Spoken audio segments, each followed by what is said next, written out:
అన్ని రకాల వస్త్రాలపై up to 66% of.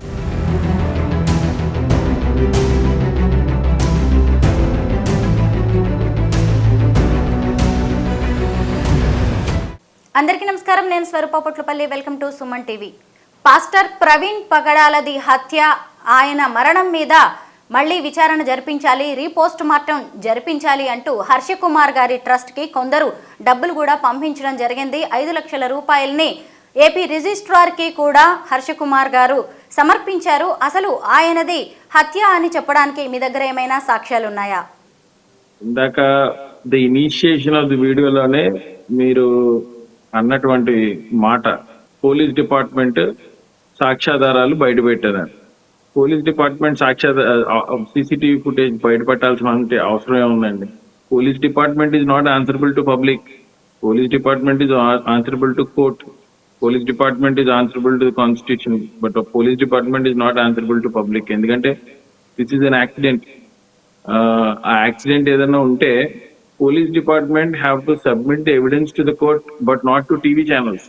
అసలు first of all TV channels లో ఎప్పుడైతే పోలీస్ డిపార్ట్మెంట్ వాళ్ళు సేకరించినటువంటి సీసీటీవీ ఫుటేజెస్ టీవీ ఛానల్స్ కి ఇచ్చి టీవీ ఛానల్స్ ద్వారా అవి రిలీజ్ చేయించి అబద్ధాన్ని నిజం చేద్దామనే ప్రయత్నం చేశారో అక్కడే మీకు దొంగలు ఎవరో అర్థం అవ్వాలి. ఇప్పుడు police department have nothing to do with TV channels. ఇప్పుడు ఎవరికి ఆయన రోడ్డు మీద వెళ్తూ కింద పడిపోయి చనిపోయాడండి, అది హత్య అని చెప్పేసి ఒక అది హత్య కాదన్నప్పుడు పోలీస్ డిపార్ట్మెంట్ ఏం చేయాలండి? ఇది హత్య, ఒక కేసు అయితే నమోదైందండి, అనుమానాస్పద రీతిలో చనిపోయారు అనేసి ఒక కేసు నమోదైంది. Police department has to submit evidence to the court, but not to TV channels. ఎప్పుడైతే టీవీ ఛానల్స్ కి ఎవిడెన్స్ అనేది సబ్మిట్ చేశారో it's a false evidence. Sreeraj గారు, ఆయనది హత్య కాదు అని నిరూపించాల్సిన అవసరం పోలీసులకు ఏముంటుంది? అదే కదా నేను అదే అంటున్నాను. ఇప్పుడు ఎనీథింగ్ ఏదైనా ఎవిడెన్స్ ఉందనుకోండి, ఆ ఎవిడెన్స్ ని పబ్లిక్ ప్లాట్ఫామ్ లో రిలీజ్ చేయాల్సిన అవసరం ఏముందండి పోలీస్ డిపార్ట్మెంట్ కి? ఇప్పుడు దాని వల్ల వచ్చిన నష్టం ఏంటంటారు? డెఫినెట్ గా అండి, ఇక్కడ దాని వల్ల వచ్చిన నష్టం ఏంటంటే పబ్లిక్ మైండ్ సెట్ ని యాక్సిడెంట్ అని డైవర్ట్ చేయడానికి పోలీస్ డిపార్ట్మెంట్ ఆడినటువంటి నాటకం అండి. మేము ఏదైతే సహకరించామో వీడియో క్లిప్స్, అవి మేం కాదు, ప్రజల దగ్గర నుంచి వచ్చినాయి, మీడియా వాళ్ళ దగ్గర నుంచి వచ్చినాయి అని చెప్పుకునే ప్రయత్నం అండి. ఇది పబ్లిక్ దగ్గర నుంచి వచ్చింది, లేదంటే మీడియా వాళ్ళు టెలికాస్ట్ చేశారు అంటే ఇంకా కొంచెం బలంగా ఏర్పడుతుంది. సో ఇదంతా కూడా ఒక నాటకీయ పరిణామం తప్పించి ఇందులో వాస్తవం లేదండి. శ్రీరాజ్ గారు, ఆయనది హత్య అని చెప్పడానికి మీ దగ్గర ఏమైనా బలమైన సాక్ష్యాలు ఉన్నాయా?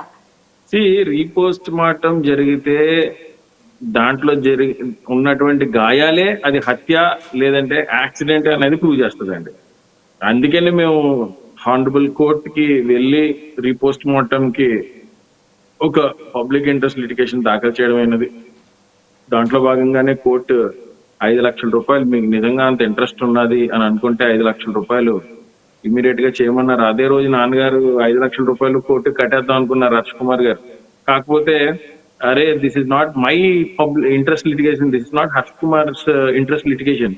ఆ రోజున మేము ప్రవీణ్ పగడాల్ గారు అంటే ఎవరో మాకు నిజంగా తెలియదండి. We have never spoke to him or he never came to my house or I never went and met him, my father, me or anyone in my family. But వేలాదిగా లక్షలాదిగా జనాలు రోడ్డు ఎక్కేస్తున్నారు. దాన్ని ఏంటి ఇంత ఇంటెన్సిటీ అని చెప్పేసి మా father పొద్దున్న నుంచి సాయంత్రం వరకు కూడా అక్కడ గవర్నమెంట్ హాస్పిటల్ దగ్గర అదర్ క్రిస్టియన్ లీడర్స్ తో కలిసి ఉన్నప్పుడు విపరీతమైనటువంటి జనాలు రోడ్డు మీదకి ఎక్కి ఇది యాక్సిడెంట్ కాదు, ఇది హత్య హత్య హత్య అని బలంగా మా ఫాదర్ ని మోటివేట్ చేశారు. దానికి మోటివేట్ అయినటువంటి హర్షకుమార్ గారు దీనికి నాయకత్వం వహించారు తప్పించి my father is not the first person who said that ఇది యాక్సిడెంట్ కాదు హత్య అని చెప్పింది మొదట మా ఫాదర్ కాదండి. అక్కడ విపరీతమైనటువంటి 30,000 మంది 50,000 మంది జనం రోడ్డు ఎక్కేశారండి. దానికి నాయకత్వం వహించారు. ప్రజల డౌట్స్ని క్లియర్ చేయడానికి మీరు బాధ్యత తీసుకుని ఉండవచ్చు, కానీ ఇది హత్య అని మీరు కూడా నమ్మడానికి ఏదో ఒక ఆధారం అనేది అయితే ఉండాలి కదా. ఇంకొకటి, ఆయన ఒక పాస్టర్, మత ప్రబోధకులు, ఆయన్ని హత్య చేయాల్సిన అవసరం ఎవరికి ఉంటుందంటారు? ఆయన ఒక్క పాస్టర్ అనే కాన్సెప్ట్ తో ముందుకెళ్తే ఆయనకి ఏ విధమైనటువంటి అభ్యంతరం లేదండి. But he's fighting for religious freedom in the republic of India. So అది నచ్చనటువంటి కొంతమంది ఉన్మాదులు ఆయన హతమార్చారు అనేది వి స్ట్రాంగ్లీ బిలీవ్ దాట్. ఏంటంటే ఉత్తరప్రదేశ్ లాంటి రాష్ట్రంలో కానీ వేరే 5-6 రాష్ట్రాల్లో there is no religious freedom. When you belongs to a schedule caste community you should not go in belief of Christianity. There is no religious freedom. So దాంట్లో భాగంగా ఆయన దాంట్లో ఇంప్లీట్ పిటిషనర్ గా వెళ్ళాడండి. అండ్ ఈయన ఎంత తెలివైన, he's rich, definitely is rich. ఆయన దగ్గర ఉన్నటువంటి ఆ డబ్బుతో బ్రిటిష్ లైబ్రరీ లాంటి అత్యున్నత గ్రంథాలయం, ఎందుకంటే భూప్రపంచంలో అక్కడ ఉన్నటువంటి ఎవిడెన్స్, అక్కడ ఉన్నటువంటి డాక్యుమెంట్స్ ఇంకెక్కడ ఉండవండి. అటువంటి గ్రంథాలయాలకు కూడా వెళ్ళి ఆయన ఇండియన్ కాన్స్టిట్యూషన్ మీద ఎంతో రీసెర్చ్ చేసి సుప్రీంకోర్టుకి ఒక సిస్టమాటిక్ డాక్యుమెంట్ ని అందిందాం అనే ప్రయత్నంలో భాగంగా ఆయన ఇంప్లీట్ పిటిషనర్ అయ్యాడండి యాంటీ కన్వర్షన్ లో దాంట్లో.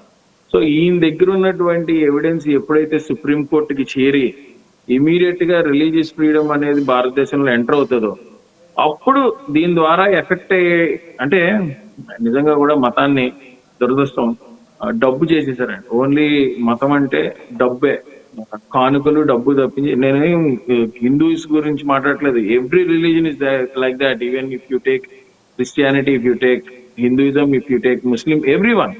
బట్ హైలీ ఎఫెక్టెడ్ భారతదేశంలో 90% హిందూ దీని మీద ఎఫెక్ట్ ఉన్నది కాబట్టి డెఫినెట్లీ వాళ్ళు దాంట్లో ఉన్నటువంటి ఉన్మాదులు ఈ చర్యకు పాల్పడ్డారు అనేది మా బిలీఫ్ అండి. కోర్టు రిజిస్ట్రార్ కు హర్ష కుమార్ గారు 5 లక్షల రూపాయలు పే చేయడం అనేది కూడా జరిగింది. అయితే రీపోస్ట్ మార్టం ఎప్పుడు జరిగే అవకాశం ఉంటుంది? మేమైతే ఆల్రెడీ పే చేసామండి. But the court has to decide when they are going to hear the argument for re postmortem. And definitely the case is been admitted. So త్వరలోనే అది అయ్యి రీపోస్ట్ మార్టానికి కోర్టు గానీ ఆదేశాలు ఇస్తుంది. ఎందుకంటే ఐఎమ్ అగైన్ టెలింగ్ యూ, 5 లక్షల రూపాయలు ఒక హర్ష్ కుమార్ గారు కట్టినటువంటిది కాదండి. My father has given a call to each and every Telugu Christian across the world. ఎవరెవరైతే పాస్టర్ ప్రవీణ్ పగడాలది యాక్సిడెంట్ కాదు హత్య నమ్ముతున్నారో ప్రతి ఒక్కరు కూడా 10,000 రూపాయలు పంపించిందంటే కొన్ని వేల మంది 10,000 రూపాయలు మా ఫాదర్ చెప్పినటువంటి ట్రస్ట్ అకౌంట్ కి పంపించారండి. సో ఆ డబ్బులన్నిటిని కూడా సిస్టమేటిక్ గా మేము కలెక్ట్ చేసాం. అలాగే ఆ పంపించినటువంటి డినామినేషన్స్ బ్యాంక్ స్టేట్మెంట్ కూడా కోర్టుకు సబ్మిట్ చేసాం. This is not the interest of mister GV Harsha Kumar, this is the interest litigation of the Telugu speaking Christian community in this entire world అనేది మేము కోర్టుకి ఎస్టాబ్లిష్ చేసామండి. సో ఎంతమంది పబ్లిక్ ఇన్వాల్వ్ అయి ఉన్నారు కాబట్టి definitely the court order repost mortem అనేది వి strongly believe that. న్యాయస్థానాలకు కావాల్సింది సాక్ష్యాలు. సీసీటీవీ ఫుటేజ్ రూపంలో అక్కడ సాక్ష్యాలు కనిపిస్తూనే ఉన్నాయి. పాస్టర్ ప్రవీణ్ పగడాల ఒక వైన్ షాప్కి వెళ్ళి మందు తీసుకున్నారు లాంటివి కూడా దృశ్యాలు మనం చూసాము. ఆ తర్వాతే ఆయన మరణించినట్టుగా తెలుస్తోంది. దీని మీద మీరేమంటారు? మేము ఆయన మందు తాగలేదన్న వీడియో కూడా నేను బిఫోర్ లాస్ట్ మంత్ నేను ఒకటి చేశానండి. ఆయన ఏదైతే ఫస్ట్ రేట్ కంపెనీ అనే కంపెనీలో సిఇఓ ఇండియా ఆపరేషన్స్ వచ్చినప్పుడు కొన్ని లక్షల కోట్ల అధిపతి ఆయన ఎదురుకుండా ఒక మందు గ్లాస్ పెట్టి ఇది తాగండి అని అంటే నేను తాగనని చెప్పాడు. It is believe that you don't drink. ఇది డెఫినెట్ గా కూడా ఒక మనిషిని, ఎందుకంటే when there is mafia involved, when there is national leaders involved in this assassination or whatever it is, సాక్ష్యాధారాలు అంత ఈజీ కాదండి. మనం ఎన్ని సినిమాలు చూడట్లేదు, లేట్ గా అయినా సరే నిజం అనేది దాయడం అంత ఈజీ కాదండి. దొంగలు బయటపడతారు. All you need to have is patience.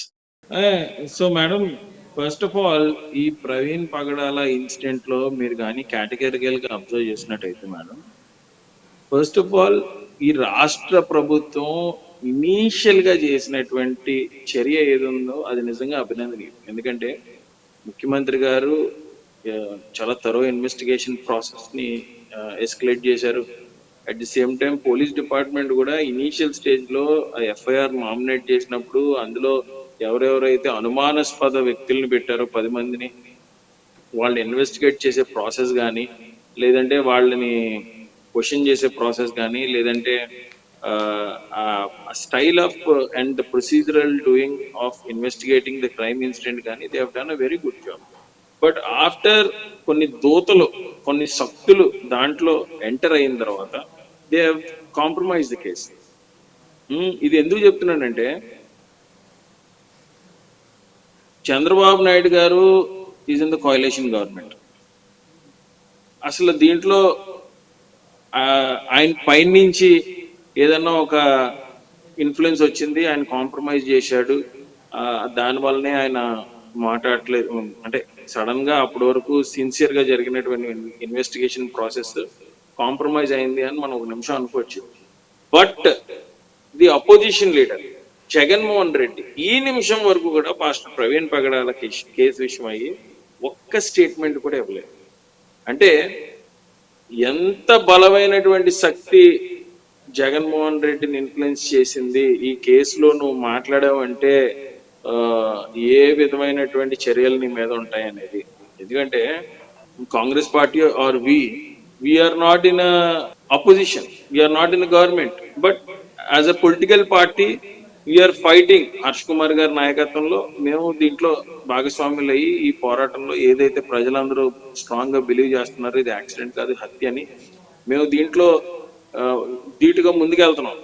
Government compromise అయిపోతుందంటే okay, they are in the coalition government, so definite గా బీజేపీ వాళ్ళు ఆర్ఎస్ఎస్ వాళ్ళు పైనుంచి వచ్చి ఎట్టి పరిస్థితుల్లో దీన్ని మాట్లాడొద్దు అని గట్టిగా వాళ్ళకి చెప్పుకుంటారు కాబట్టి వాళ్ళు కాంప్రమైజ్ అయ్యారండి. But why Jaganmohan Reddy is also not talking? It is believed that B అంటే బాబు, జే అంటే జగన్, పి అంటే Pawan. This is the equation that is running in the state of Andhra Pradesh.